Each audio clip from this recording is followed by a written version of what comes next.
Pratiwi Novianti alias Novi kembali membawa kabar mengejutkan. Ia di tengah polemik uang donasi Agus Salim dan perseteruannya dengan Alvin Lim, Novi dikabarkan menonaktifkan diri sebagai Ketua Yayasan Rumah Peduli Kemanusiaan yang dinaunginya selama ini. Hal tersebut disampaikan langsung oleh Gary Julian selaku perwakilan yayasan. Berdasarkan keterangan Gary Julian, terdapat beberapa sebab krusial yang akhirnya mengharuskan Novi untuk hiatus sementara dari yayasan dan fokus terhadap upaya hukum individunya yang saat ini masih berjalan. Untuk mengetahui sederet fakta terkait fakta tersebut, maka inilah 5 fakta Pratiwi Novianti menonaktifkan diri sebagai Ketua Yayasan, versi Cumi Top 5. Perwakilan Yayasan Rumah Peduli Kemanusiaan Gary Julian mengungkapkan jika Novi memutuskan untuk menonaktifkan diri sebagai ketua yayasan dalam kurun waktu 30 hari ke depan. Meski belum secara resmi, Gary Julian menyampaikan jika Novi telah mengumumkan keputusan tersebut pada Jumat 20 Desember 2024 lalu. Jumat kemarin, Novi itu mengumumkan, memberitahukan kepada seluruh badan pengurus bahwa beliau menonaktifkan dirinya sebagai ketua yayasan selama 30 hari ke depan. Jadi sementara kita masih urus itu karena ini kepentok Sabtu Minggu ya. Jadi suratnya baru dirilis sama Teteh hari Jumat, nggak kemungkinan minggu ini kita masih juga akan proses internal kita gitu kan. Tapi kalau untuk rencana itu ya.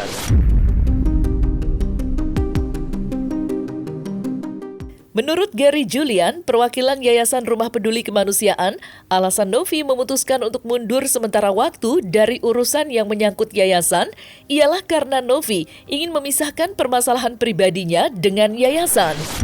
Seperti diketahui, Novi belakangan ini tengah terlibat dengan proses hukum dengan kubu Agus Salim termasuk dengan Alvin Lim.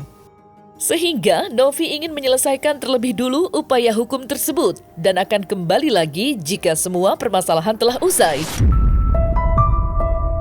Untuk fokus pada upaya-upaya hukum yang memang sedang beliau jalankan, karena itu kan merupakan tanggung jawab beliau secara individu gitu kan, yang menurut beliau urusan beliau secara individu harus dipisahkan dari yayasan. Kalau yang saya baca dari surat beliau itu yang paling utama adalah karena beliau sedang fokus untuk melakukan upaya-upaya hukum terkait individunya gitu. Jadi menurut beliau kalau masih merangkap sebagai ketua yayasan, masalahnya selalu berputar-putar dan melebar-melebar gitu. Jadi kasihan gitu kan, di yayasan ini kan kita punya anak-anak asuh dan lain-lain gitu. Jadi agar ini tidak meluas, melebar, Novi fokus untuk urusan individunya.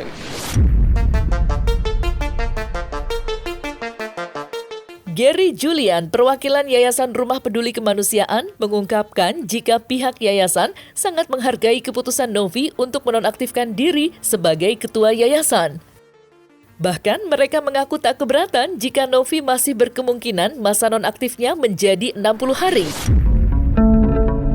Kita menghargai, kita coba ikut pola pikirnya untuk memisahkan mana sih urusan yayasan, mana urusan individu gitu kan. Jadi saat ini terus terang saya sebagai badan pengurus maupun pengurus yang lain itu kita membatasi diri untuk tidak membahas yayasan dengan beliau gitu. Dan kita menghargai keputusan beliau untuk nonaktif selama 30 hari ke depan, dan itu bisa diperpanjang 2 kali, masing-masing 30-30 kalau memang beliau menghendaki.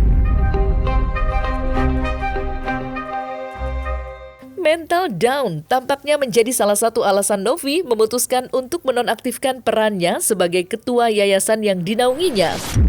Pasalnya beberapa waktu lalu Novi mengungkapkan bahwa dirinya sangat terpukul saat permasalahannya itu berimbas pada anak-anak asuhnya.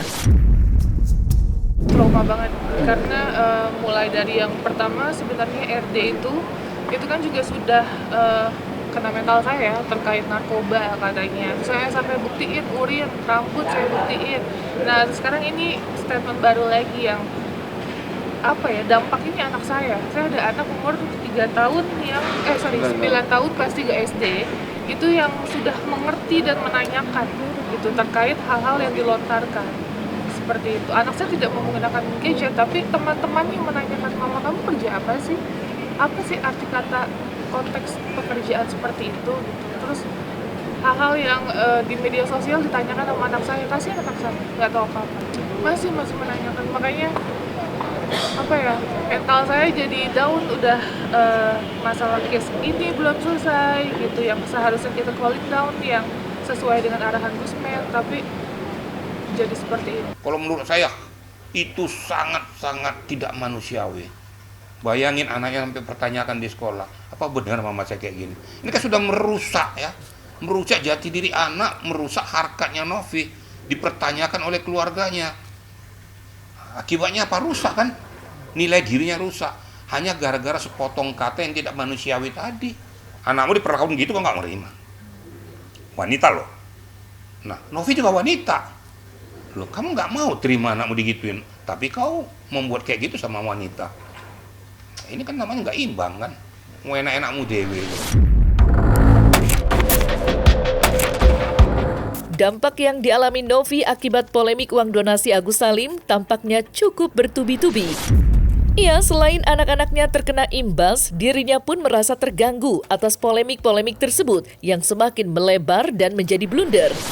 Lantas, atas dampak yang dirasakan, akankah Novi memberikan ampun terhadap pihak-pihak yang menyakiti hatinya? Saya maafkan, tapi proses hukum tetap jalan. Begitu juga dengan RD. Iya, sama.